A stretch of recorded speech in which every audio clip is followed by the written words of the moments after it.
नमस्कार प्रिय दर्शकों, आप सभी के सम्मुख उपस्थित हूँ एक महत्वपूर्ण और रोचक जानकारी के साथ। आज हम यह जानेंगे कि सामुद्रिक शास्त्र में संन्यास योग क्या है, किस प्रकार से हथेली की बनावट है, किस प्रकार से हथेली में ग्रह पर्वतों का योग बनता है, किस प्रकार से रेखाओं का योग बनता है, किस प्रकार से रेखाएं हाथ में बनती हैं, जिससे जातक गृहस्थ जीवन छोड़कर संन्यास की ओर चल पड़ता है, अपने जीवन में संन्यास ग्रहण कर लेता है। आखिर ऐसा क्या है हथेली में योग, आखिर हथेली में किस प्रकार का योग बनता है जिससे जातक सन्यासी बन जाता है।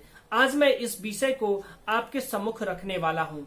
तो आप भी संन्यास योग को जानना चाहते हैं तो इस वीडियो को अंत तक जरूर देखें, और अभी तक हमारे चैनल को सब्सक्राइब नहीं किया है तो कृपया मेरे चैनल को सब्सक्राइब कर लें और साथ ही बेल आइकन का भी बटन प्रेस कर दें, ताकि हमारी जो नवीन वीडियो आने वाली है वह आप तक सबसे पहले पहुंचे।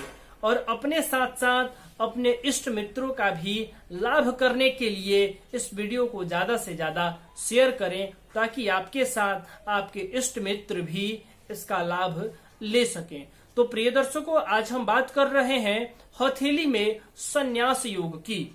आखिर हथेली में किस प्रकार का योग बनता है, किस प्रकार की रेखाएं होती हैं जिससे जातक अपने जीवन में संन्यास ग्रहण कर लेता है। और प्रिय दर्शकों, आज का जो संन्यास योग है वह योग ऐसा है कि ऐसे जातकों को संन्यास के बाद ही समाज में मान सम्मान पद प्रतिष्ठा प्राप्त होता है। तो आइए समझते हैं संन्यास योग।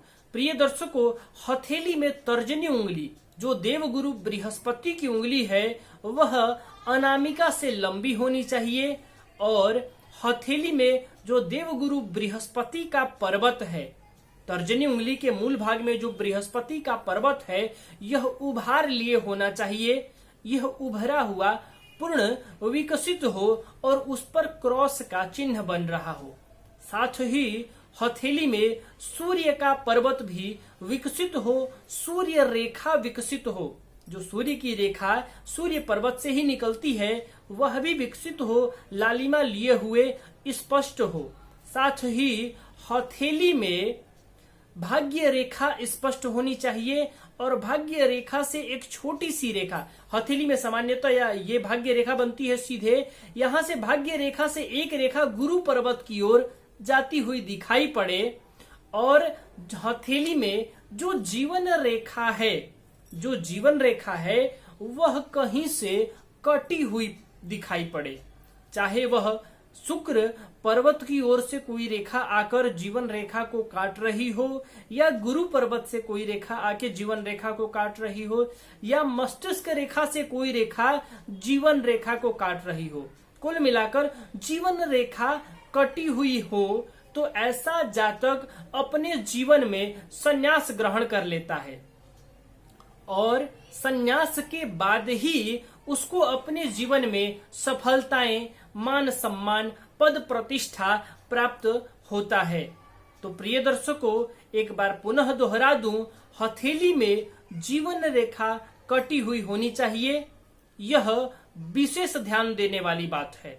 यदि जितना मैंने लक्षण बताया वह सब घटित हो रहा हो और जीवन रेखा स्पष्ट हो, लेकिन कहीं से कटी न हो, कोई भी रेखा जीवन रेखा को काट नहीं रही हो, तो यह योग संन्यास योग नहीं बनेगा, अपितु यह एक प्रसिद्ध धार्मिक योग बन जाएगा, धार्मिक प्रवृत्ति का जातक हो जाएगा, एक प्रसिद्ध कथावाचक बन सकता है, उपदेशक बन सकता है, पुरोहित बन सकता है, पौरोहित्य कर्म करने वाला बन सकता है, जैसा कि मैंने पूर्व के कार्यक्रम में बता चुका हूं। और उस योग के साथ साथ जो मैंने अभी योग आपको बताया, उस योग के साथ साथ यदि जीवन रेखा कहीं से कटी हुई दिखाई पड़े तो ही यह समझिए कि यह जातक अपने जीवन में संन्यास ग्रहण कर सकता है, और इसको मान सम्मान, पद प्रतिष्ठा संन्यास ग्रहण करने के बाद ही प्राप्त होगी।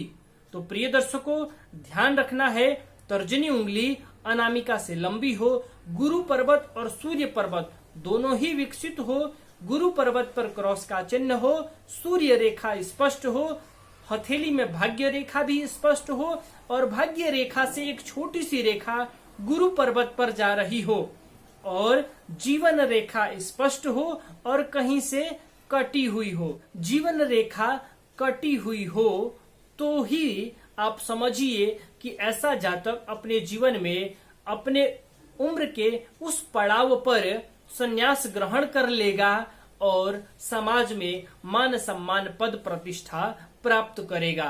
प्रिय दर्शकों, मैं आशा करता हूं कि आप हथेली में संन्यास योग को समझ गए होंगे। आपको संन्यास योग के बारे में किसी भी प्रकार की कोई शंका नहीं रही होगी। तो प्रिय दर्शकों, आप भी अपनी हथेली में देखिए कहीं संन्यास का योग तो नहीं बन रहा, और जिसके भी हाथ में इस प्रकार का योग दिखे तो समझ जाइए कि यह संन्यास योग है।